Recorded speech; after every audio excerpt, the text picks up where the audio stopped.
Salam alaikum à toutes et à tous. Bienvenue sur notre chaîne Demeure étoilée pour une nouvelle histoire.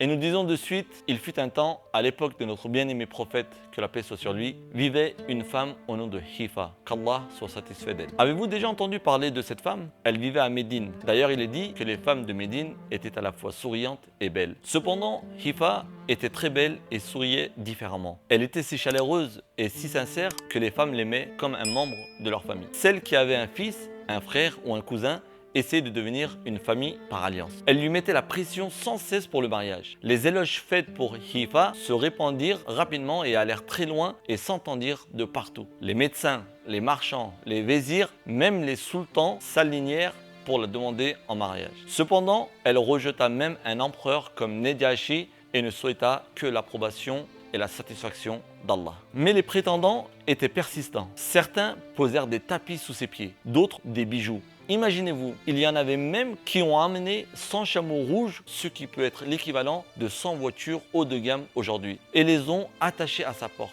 Ou encore qui lui ont offert les clés de leur palais. Mais Hifa ne regarda pas du tout cela. Elle se rendit auprès du prophète, que la paix soit sur lui, et dit « Ô messager d'Allah, enseigne-moi quelque chose qui me conduira au paradis. » Pour être honnête, elle pensait que notre prophète, que la paix soit sur lui, donnerait des conseils tels que jeûner pendant la journée ou prier la nuit. Mais notre bien-aimé a dit « Tu dois d'abord te marier, car avec cela, tu compléteras la moitié de ta religion. » Hifa s'inclina avec un grand abandon et continue. « Je serai d'accord de me marier avec celui que vous jugerez bon, dit-elle. » Comme vous pouvez l'imaginer, Hifa n'est pas une femme ordinaire et l'homme qui l'épousera doit être extraordinaire. Cependant, le messager d'Allah, que la paix soit sur lui, ne donna d'espoir à personne ni ne brisa l'espoir de personne. Comme toujours, il trouva une solution simple et pratique. Il lui dit « Épouse la première personne qui vient à la mosquée demain matin. La première personne qui va rentrer de la porte de la mosquée sera l'homme chanceux. » Imaginez-vous l'état d'esprit de tous les célibataires voulant se marier avec Hifa. Tout le monde était satisfait de cette solution proposée. Les prétendants envisagèrent des mesures pour se lever tôt et se préparèrent à leur manière. Bien sûr, Suhaib, qu'Allah soit satisfait de lui, entendit cette nouvelle mais n'en tenut pas compte. Parce qu'il était pauvre et sans abri.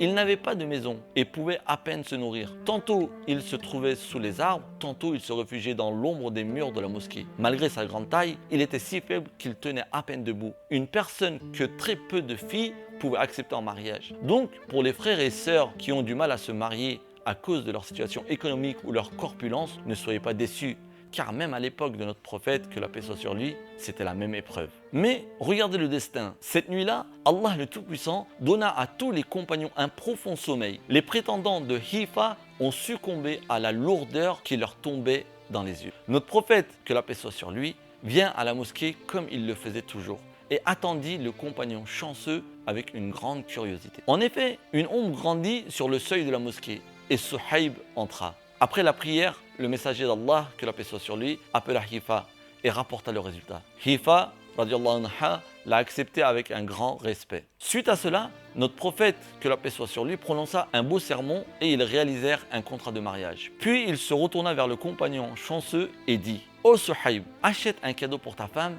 et apporte-la chez toi. » Suhaib, radiallahu anhu, écarta les mains avec désespoir et dit « Malheureusement, je n'ai pas un dirham d'argent ou un abri. » Hifa ne résista pas à voir son mari plier son cou. Elle lui donna une sacoche ornée contenant 10 000 dirhams d'argent. Et elle dit « Je t'ai donné ma maison qui se trouve à tel endroit. » Notre bien-aimé prophète, Mohammed sallallahu alayhi wa sallam, fut très ému en voyant cette scène et pria pour eux. Suhaib a erré dans les rues de Médine ce jour-là et vers le soir, il est entré timidement dans le manoir. Il prit une ou deux dattes de la magnifique table préparée pour lui et dit « Ya Hifa, je sais que tu es une bénédiction inestimable pour moi et je suis juste un fardeau pour toi. Je devrais être reconnaissant, tu devrais être patiente. Accepterais-tu que nous passons cette nuit dans l'obéissance et l'adoration? Parce que notre prophète sallallahu alayhi wa sallam a dit « Il y a une demeure élevée au paradis, seuls les reconnaissants et les patients y habitent. » Ils mouillèrent leur tapis de prière de larmes et illuminèrent leur cœur avec le zikr d'Allah. L'ange Gabriel raconta au messager d'Allah, que la paix soit sur lui, ce qui s'est passé et leur annonça la bonne nouvelle du paradis et de leur rencontre avec Allah. Le lendemain matin, après la prière, le prophète sallallahu alayhi wa sallam fait asseoir Suhaib à ses côtés. Ô Suhaib, veux-tu nous raconter ce que vous avez vécu hier soir dans la nuit ou veux-tu que je le fasse? Suhaib baisse les yeux. Avec une voix à peine audible, il répondit, le messager d'Allah, c'est mieux. Notre prophète sallallahu alayhi wa sallam le regarde comme s'il voulait dire, vous êtes chanceux. Il dit, vous avez tous les deux gagné le paradis et vous verrez Allah. Suhaib s'est immédiatement prosterné et a dit en suppliant, ô Seigneur, celui qui m'a pardonné, prends ma vie avant que je ne sois impliqué dans des péchés. Allah accepta cette prière venant du cœur et Suhaib resta prosterné et rendu son âme. Les compagnons se trouvant à la mosquée commencèrent à pleurer. Le messager d'Allah sallallahu alayhi wa sallam a dit, voulez-vous que je vous dise quelque chose de plus surprenant? En ce moment, Hifah a également livré son âme à Dieu chez elle.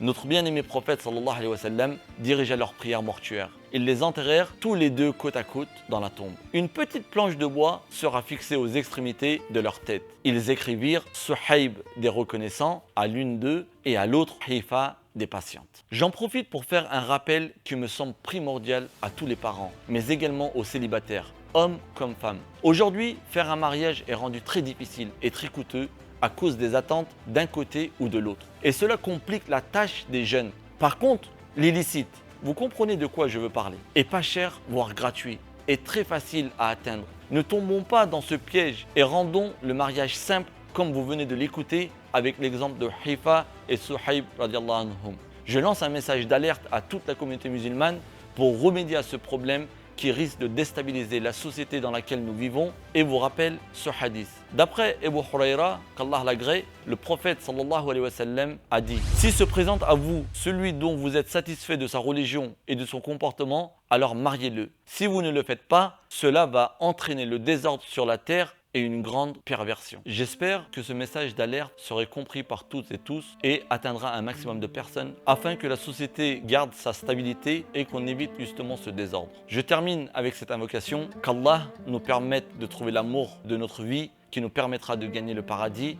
et la rencontre de Allah. Pour les mariés, qu'Allah donne cet amour dans leur couple et efface tous les péchés, mais également toutes les disputes et querelles qui nuisent à leur couple. Que Dieu nous offre des mariages qui nous permettront de cheminer vers lui et de terminer cette vie de façon pardonnée et en prosternation. Walhamdulillahi Rabbil Alamin.